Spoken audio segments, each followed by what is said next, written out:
I'm delighted to be sitting here with Marcus Hill from Ray White here in Remuera today. Thank you for inviting me along. Morning, Debbie. Good Looking morning. forward to it. Okay, so our subject today is primarily going to be around real estate photography, but there's also lots of other things I'd like to ask you about as well. Far away then. Actually, I'm fascinated to know why you decided to come to New Zealand. Really just a change in lifestyle. Having my own real estate business in the UK for many years, and then been invited by a friend and a client to come over here who's moving back over here, and just came over, fell in love with the country, had 3 weeks touring around the country, and decided that if I was going to do it, it was a time to do it when I had a young son who was not school age. Right. And so we moved over 20 years ago now. Wow. So time's flown. 3 weeks, that's fairly quick and decisive. Well, we came back a few times Yeah. before we actually decided, and then we got our residency and everything else. okay. My wife is based at the Auckland Hospital, and she's been there for 20 years as well. Oh, right, okay, And brilliant. my son is now 22. God, time flies. It does. So, have you always been in real estate? I mean, when you came here, did you move straight into real estate Yes, agency? yeah. I had my estate agency practice in the UK, and I sold Right. my shares there. And then when I moved over here, I went straight, did my licensing over here, Right. which I did correspondence from being in the UK before we moved, Right. and then moved into real estate here straight away. Did a short stint in recruitment as well, which was good, based here and out in Australia for a while. But yeah, no, sort of back into real estate because I think that's where my forte is and what I really enjoy. And did you find the real estate way of doing things here quite different to the UK? It is different. Yeah. The system here is quicker, generally. But yes, it is different to the UK. This is a lot more hands-on. In the UK, you would go and put a property on the market, and then it would be dealt with by people in the office and everything else. You wouldn't be doing all your open homes and all those sorts of things. So yeah, it's very much more hands-on, probably a lot more personal here. Yeah. And you probably build a better relationship with clients. And I've got clients who I've acted for from first time 15 years ago to still doing work for them now, which is great because they become a friend. Yeah, absolutely. Absolutely. Well, that's brilliant. Obviously, we are a photography training company, and we have quite a few students who come through, learn the basics, and then decide that they want to go and specialise in taking real estate photography. It's not an easy field to get into. What would your advice be to anybody who is looking to venture into that as their skill? I would suggest the first thing is they probably spend many hours looking at Trade Me, real estate, and all of those sorts of websites just to see what sort of photographs are working. I would also suggest that they probably look at some of the real estate photography companies and maybe see if they can actually get with them for some experience. Try and hook on to one of the good photographers out there and spend a week, not expecting to be paid or anything, but just as a lackey basically to try and get a feel for it. Because it's not just getting the photographs, it's making sure that the photographs are done right. But also I find, and I have had experiences, when they come to do photographs, they need to be well presented, well mannered, because you've got to remember that the client you're seeing, that house is their castle. So you have to be very diplomatic as well about moving things and making sure the beds are made and the curtains are straight. And all those little things I think are a big advantage, because photography is probably the main selling point of any house. People don't read the text particularly. No, it's a very visual thing, isn't it? They look at photographs. And so it's really important to have good photographs that are a good image of the home. There's no point in trying to take photographs that don't marry up with the home when people come to the open home. But it is important. And I always find it's very important to have a really good hero shot, because that is the photograph that will sell the home. And we as agents can't do anything until the photographers have been and they've done their job. We get the photographs back. we can't start marketing the home or No, of anything. course So not. the photography is the first port of call, and it's probably the most important port of call. Do you find in today's world that your clients are wanting not just stills, as in photographs, but they're also looking at drone footage, video, floor plans? You know, I mean, there's so much available the these market days. has changed so much now. I mean, there is the general photography now for a property going on the market is a video. It is drone shots, showing locations. It is good internal shots. And again, some people are having the Matterport as well, which is good. But I'm still finding that clients don't tend to run so much with that as a floor plan. But a floor plan is really important. And it's also important that that skill is mastered, because the clients always check the floor plans. And again, we have to make sure that those floor plans are accurate. Well, yeah, because misrepresentation would be a nightmare, wouldn't it? From an emotional perspective, obviously you as an agent, you're trying to sell the house as somewhere that somebody wants to live. It's going to be their forever home or whatever. I would imagine that the imagery needs to be evocative of this. Is this something that you find it comes naturally with a photographer who's taking the pictures, or is it something that you have to orchestrate and get them to understand? I think the reality is that you've met with these vendors 2 or 3 times, so you know how you can talk to them, you know what you can say to them, you can recommend what they do prior to the photography coming. But I always do ask the advice of the photographer as well, to try and get, as we said, the hero shots, but the warm and fuzzy shots, really. That's what we're aiming for. So, you know, if we're aiming at a family with young children, we try and make the kids' bedrooms look like young children's bedrooms. If it's a teenager's one, there's posters on the wall. You know, if it's an older couple, we tend to have the grandchildren on the photographs and all those sorts of things, because you've got to try and look and think, who is going to buy this house? And I mean, we don't always get it right, but we have a pretty good idea of who the buyer is. And therefore our marketing and targeting is to that particular sort of buyer. But the photographs have to complement what we're saying.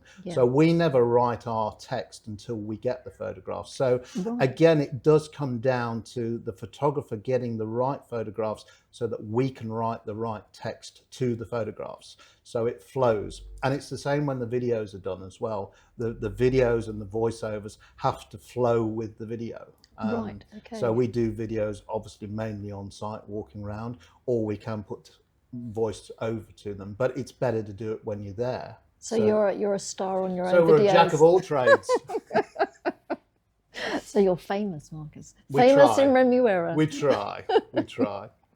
And the other thing, I've had it happen a few times, and I, you know, and when there's clients there, it's reasonably embarrassing when somebody turns up and they start rigging everything up and they go, oh, can I just charge my batteries? My batteries are flat. Oh, seriously? Yeah, seriously. And you just think, and you can see the client thinking, you know, this is a professional photographer who's now asking if he can charge his batteries, because, you know, I think it's being organised for the jobs.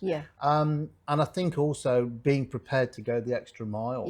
You know, I mean, like you did with Remuera Road and things like that, going back a couple of times because the sun wasn't quite right and things like that.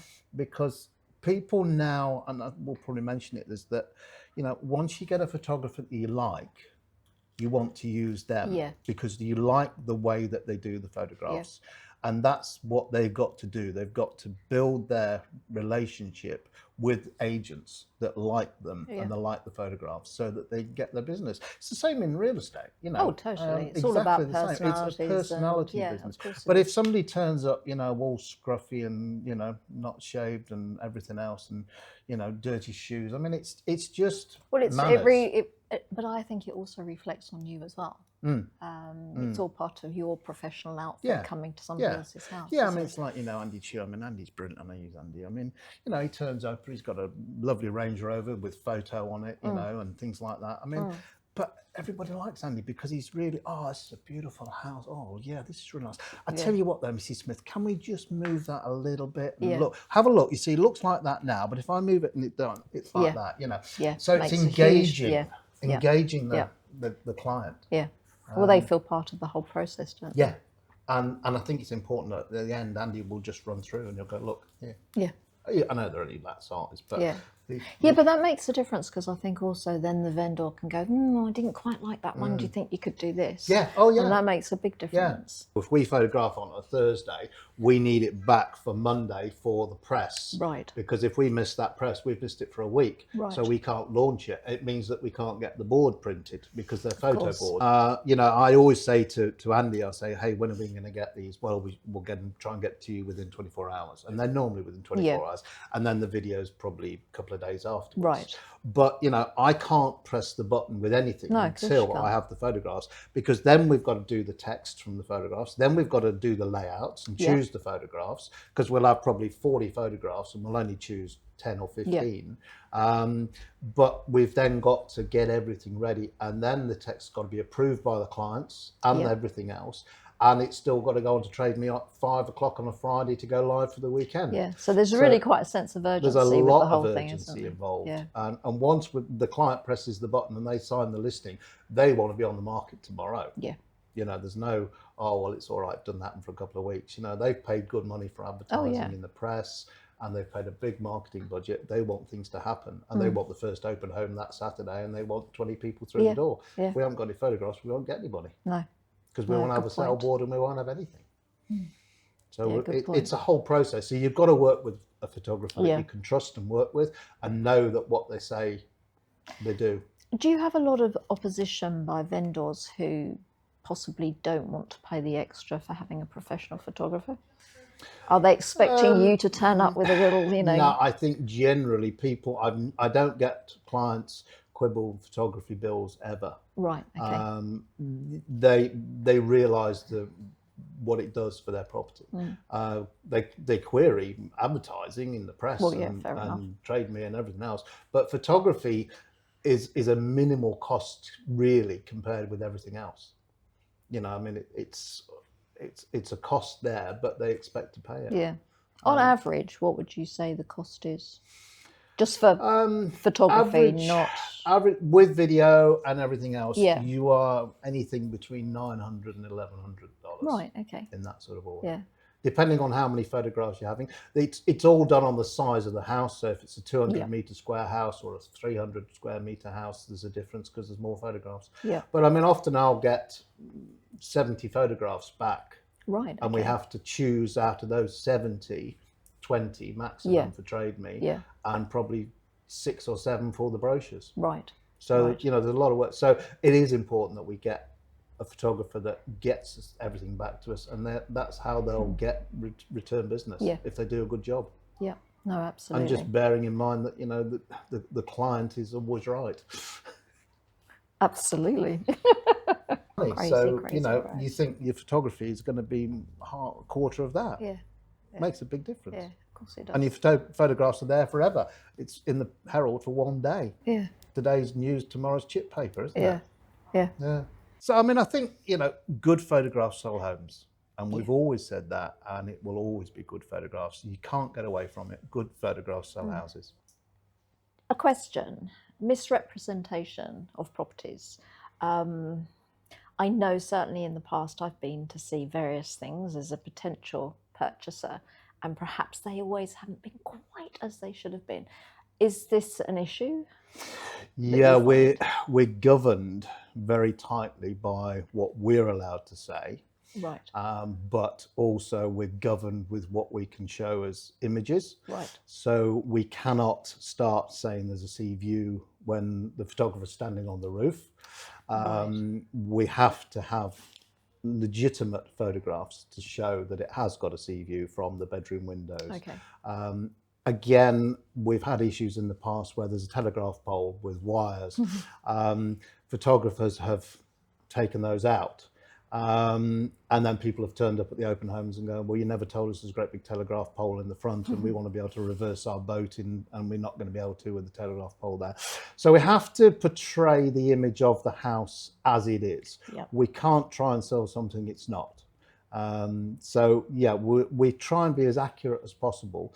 And it's the same with gradients. So Right. I try not to get photographers to, to make it look it's flat when Yep. it's not flat. So I'm always, the house is on a slope or the driveway is reasonably steep, because at least you're warning people. Yeah. I mean, I think there's been a case going through in Australia at the moment where an agent didn't disclose it was a really steep driveway, and they staged the house a bit, and they actually had the drive painted to look better, and somebody fell and ended up in intensive care, and there's you're kidding me. $1 million suit going on at the moment. So yeah, we have to be very careful. Yeah. So we have to do all the usual health and safety policies for Right. everything, but also disclose everything Yeah. that we know. I mean, if we're told, we disclose. Right. And then we're safe. Right. And I think with photography, it's important. Yeah. And you can't try and make things look a lot bigger than they really are. I mean, No. it just defeats the object, because people get disappointed when they come to the open home, and then they think, oh, well, we're not going to go to any more of his open homes because he's made the house look far better than it really is, and everything else. But on the other hand, you don't want to make it look like a pigsty. Well, no, it's going to be tempting. So there's a balance. It's a balance, yeah. There's a balance. Yeah. I mean, there was somebody in London years and years ago, and all he dealt with was the low end, really rough properties. And people used to go to them because they'd read his advert where he would say, look, I won't even put the mother-in-law or the dog in this house. So I think there's a balance. Yeah. And you just have to build up to what people want. And that's the same with the photographer. Once a photographer gets recognized and an agent likes what they do, they will use them. Right. So it's a relationship. It's like real estate. And I would say, well, look, we use whoever to do these photographs. I'd recommend, because I know that I can trust them with the client, and I know that they're going to be well mannered and they're going to be respectful.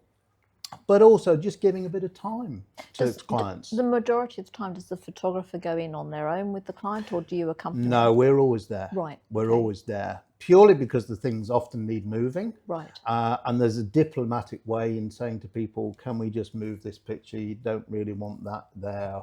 Make the room bigger by using this settee, or move this table. So we're always there when the photographs are done. But a lot of the photographers I use will involve the client as well. Right. So they will have built that relationship from the minute they walk into the house. And at the end of the shoot, they will also go through with the client and show them the photographs. I mean, they're not finished photos, but also what I'm finding is really good. A good photographer will say, look, I can't really get quite the right shot at the moment, but I could in 3 hours time or tomorrow. Can I come back, Mr. and Mrs. Vendor, to take another couple of shots? People like that because you're offering a service. So depending upon the light, so if it was a really, I don't know, very dark day and they felt that their property wasn't being properly represented. It's that, or it's, the tide's out or the tide's in, or the sun's straight on the house and it's a white house and the shadows are there. There's lots of things. And a lot of the good photographers we use will go back to get second shots. And then what we do is when we get all those photographs, we then send them on to the client, and we actually go to see the client and they pull them up on their laptop and we choose the photographs we want. So there's a big involvement. Yeah. But I've got clients who I've sold for in the past who I've sold again for, and the first thing they've asked is, oh, do you still use the same photographer? Is he coming again? Right. And that's what people like. Yeah. So it's a trust thing. It's like real estate. Oh yeah. Yeah, no, totally. Do you do many twilight shoots? I have dropped off doing those. Right. They were a trend. Everybody had night shots. Yeah. There are certain properties that are right for it, especially if it's got sea views and there's lights and things like that. Yeah. But I've tended to veer away. I think day shots are probably... but I have got agents in the office that do twilights. Right. I think it just depends on what you want. It does, but I prefer day shots. Yeah. And I always find with twilights as well, it's always a rush, because you've got half an hour literally to get them done. So I tend to find I would use normal just day shots. Right. It gives a bit more time. Right. Okay, interesting. Okay, thank you. Has that been helpful? It's been extremely helpful. And you've enjoyed it? I have. I've totally enjoyed myself. Well, maybe that's first of many. Well, that's right. Just Yeah. one question, Yeah. which is totally unrelated to real estate photography. What's been your highlight in New Zealand? What have you loved Oh, so it's got to much be about? meeting you, Debbie. Oh, has it? I knew it would be. I knew it would be. No, I think just a change of culture, Yeah. change in lifestyle. Yeah. You know, living near the beach, wife being able to go out and go paddleboarding on a Saturday morning. Makes a huge difference. Me to put my motorcycle leathers on and go and ride my motorbike down south, or just change of lifestyle. It's a totally different. I mean, yes, it's a big jump, but I think, you know, the first few months are a bit like a honeymoon, and then sort of reality kicks in. But then once you establish yourself and you get to know people, no, it's a great place to be. Yeah. No, you're right. So totally. yeah, no, it was a good move. Cool. Thank you. Thank Thanks, you Debbie. very, very much. Yeah, my pleasure.